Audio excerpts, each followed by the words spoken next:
지난 봄과 여름 과수농가를 바짝 긴장시켰던 과수 화상병 모두 기억하실 겁니다. 올해 사과배 과수원에서 발생한 과수 화상병에 대한 정부 역학조사 결과가 나왔습니다. 올해 처음으로 발생한 지역은 기존에 발생했던 다른 지역 과원에서 작업도구나 묘목을 통해 병원균이 전파된 것으로 추정됩니다. 김민경 기자가 보도합니다.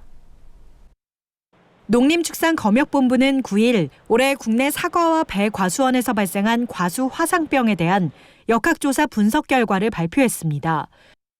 식물병해충 역학조사위원회 과수 화상병 분과위원회 논의 결과 올해 국내에서 신규 발생한 과수 화상병의 병원균은 2015년에서 2019년까지 기존에 발생했던 화상병의 병원균과 같은 계통으로 분석됐습니다. 미국과 캐나다 등 북미 지역에 분포하는 계통으로 확인된 겁니다. 해외에서 새롭게 유입된 게 아니라는 뜻인데 그렇다면 올해 충북 충주와 제천 등 사과 주산지에서 유독 과수 화상병이 대발생한 이유는 뭘까? 전문가들은 병원균 밀도가 높아지는 상황에서 기후 조건이 맞아떨어지면서 식물에 병원균이 침투할 수 있는 시기가 길었기 때문이라고 분석했습니다. 작년 겨울에 워낙 따뜻했지 않습니까? 그런데 봄에는 또 이게 냉해가 올 정도로 추웠어요. 세균은 많아지고 식물은 상처가 난다든가 꽃 개화 기간이 길어진다든가 해서 침입할 수 있는 기간이 길어지는 기회가 많아지는 것 때문에 충주제천에서 대발생을 했다. 또 올해 과수 화상병이 처음 발생한 경기 광주, 양주, 평택, 충북 진천, 충남 아산, 전북 익산은 과수 농가들 사이의 전정기술 전수 등 시군 경계를 넘나드는 농가 간 교육이 그 매개체였던 것으로 추정됩니다. 기존에 화상병이 발생했던 지역의 과수 선도 농가가 본인의 전정가위 등 도구를 가지고 다른 과원에서 직접 실습 지도에 나서면서 오염된 작업도구 또는 감염된 묘목에 의해 병원균이 전파된 것으로 보인다고 검역본부는 밝혔습니다.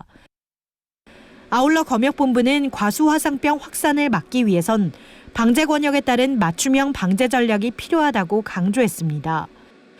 발생 지역에서는 화상병의 흔적이 나타난 나뭇가지 등 궤양을 제거하고 적기에 방제약제를 처리하는 한편 묘목 생산과 이동 제한 등으로 확산 방지에 역량을 집중하고 발생하지 않은 지역에선 작업자 이동과 묘목 구입 등의 제한을 둬 농가를 보호해야 한다는 설명입니다. 또 과원 위생관리에 대한 농가 인식을 높이기 위해 과수농가의 농작업 기록 활성화를 유도해야 한다고 밝혔습니다. 코로나19의 발생 역학조사를 위해 출입 기록부를 쓰고 QR코드 인증을 하는 것과 같은 개념입니다. 아울러 검역본부는 역학조사 단계에 따른 전문성을 확보하기 위해 관련 부서를 신설하고 인력을 확충해야 한다고 농식품부에 요청했습니다. 워낙 인력이 적다 보니까 빠른 시간 내에 빨리빨리 대응을 해주고 싶어도 시간이 오래 걸리고 이런 문제들이 있어서 전문 인력이 더 필요하다. 역학조사도 저희가 화상병만 하는 게 아니라 외래에서 병해충들이 들어오는 경우가 올해만 해도 한 대여섯 건 이렇게 있거든요. 정부는 사과배 재배 농가에 전정 등 작업 전후에 도구 소독을 철저히 하고 출처가 불분명한 접수나 묘목은 구입하지 않는 등 농가 스스로 과원 위생 관리를 철저히 해야 한다고 당부했습니다. NBS 뉴스 김인경입니다.